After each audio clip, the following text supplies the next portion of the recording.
മഴയല്ലേ, ഈ തണുപ്പത്ത് നമുക്കൊരു ചക്കപ്പം ചുട്ടാലോ? എന്നാ വീഡിയോയിലേക്ക് കിടക്കാം. ഇതിനായി ഇതിന്റെ ഇല ഞാൻ പറിച്ചെടുക്കുന്നുണ്ട്. ഈ ഇലയാണ് ഇതിന് ആവശ്യം. ഇതിന് അമ്മ ഇവിടെ അപ്പച്ചപ്പല് എന്നാണ് പറയാ. എല്ലായിടത്തും എന്താ പറയാന്ന് എനിക്കറിയില്ല. ഇത് നന്നായി കഴുകി തോർത്തിയെടുക്കണം. ഈ ഗ്ലാസ്സിൽ 2 ഗ്ലാസ് അരിയാണ് ഞാൻ എടുത്തത്. അത് നന്നായി കഴുകി ഒരു 3 മണിക്കൂറോളം കുതിർക്കാൻ വെച്ചതാണ്. പിന്നെ ഒരു മുറി തേങ്ങ ചിരകുന്നുണ്ട്. ഇത് തീർത്തും ഓപ്ഷണലാണ്. ഇത് നിർബന്ധേ ഇല്ല ഇങ്ങനെ ചെയ്യണമെന്ന്, ഇത് വേണമെന്നേ ഇല്ല. ഇത് ചെയ്യാതെ നല്ല ടേസ്റ്റ് ഉണ്ട്.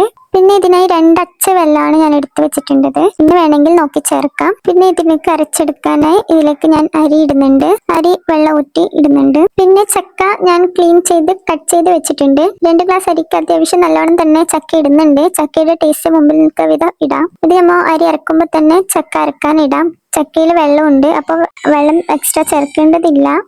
അതുകൊണ്ട് കുറേശ്ശായിട്ട് അരച്ചെടുക്കാം. പിന്നെ ഉപ്പും കൂടി ചേർക്കാം, മധുരം ബാലൻസ് ചെയ്യാൻ വേണ്ടി. പിന്നെ അരിഞ്ഞു വരുമ്പോൾ ശർക്കര കൂടി ചേർക്കാം.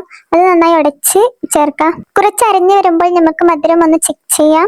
അപ്പൊ എനിക്ക് കുറച്ച് കുറവായി തോന്നി, അപ്പോ ഞാനൊരു കഷ്ണം കൂടി ചേർക്കുന്നുണ്ട്.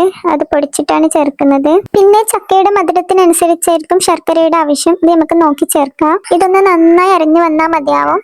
നമ്മൾ ഇതിലേക്ക് ഒട്ടും വെള്ളം യൂസ് ആക്കിയിട്ടില്ല. നല്ല തിക്കായിരിക്കും. ഞാൻ എടുത്തിട്ടുണ്ട്. ഇതുപോലെ നല്ല തിക്കിലുണ്ടാവും. നന്നായി അരിഞ്ഞു വന്നിട്ടുണ്ട്. ഈ സമയത്ത് തിക്നെസ് നോക്കി വെള്ളം ചേർക്കാവുന്നതാണ്.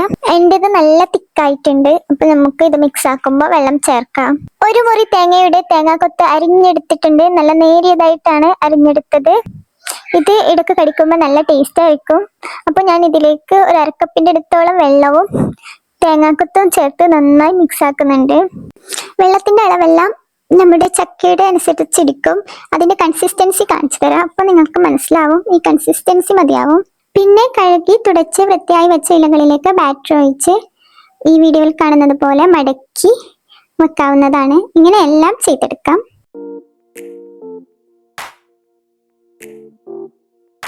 പിന്നെ ആവി പാത്രത്തിൽ വെച്ച് നമുക്ക് വേവിക്കാൻ വെക്കാം. 20 മിനിറ്റോളം വെക്കാം. ഇടയ്ക്ക് നമുക്കൊന്ന് നോക്കാം വെന്തോന്ന്. വെന്താൽ നമുക്ക് എടുത്തു മാറ്റാം. നന്നായി തീയിട്ട് വെക്കുന്നുണ്ട്. നമ്മുടെ അപ്പം നന്നായി വെന്ത് വന്നിട്ടുണ്ട്. ഈ സമയത്ത് നമ്മൾ എടുത്ത് മാറ്റിയിട്ടുണ്ട്. നല്ല ടേസ്റ്റാണ് കഴിക്കാൻ. ഇത് പിറ്റേ ദിവസം രാവിലെ കഴിക്കാനും നല്ല ടേസ്റ്റാണ്. ഒരു ദിവസം വെച്ചിട്ട് പിറ്റേ ദിവസം കഴിക്കാനും നല്ല ടേസ്റ്റാണ്. എനിക്ക് ശരിക്കും അങ്ങനെ കഴിക്കാനാണ് ഇഷ്ടം. ഉണ്ടാക്കിയെന്നല്ല, പിറ്റേ ദിവസം കഴിക്കാനാണ് എനിക്ക് കൂടുതൽ ഇഷ്ടം. എന്താവൂല, പുറത്ത് തന്നെ വെച്ചാലും എന്താവൂല, നല്ല ടേസ്റ്റാണ്. ഉണ്ടാക്കാത്തവർ ഒരിക്കലെങ്കിലും ഉണ്ടാക്കി നോക്കി ഫീഡ്ബാക്ക് അറിയിക്കണേ. Thank you. Thanks for watching. Like and comment. Subscribe.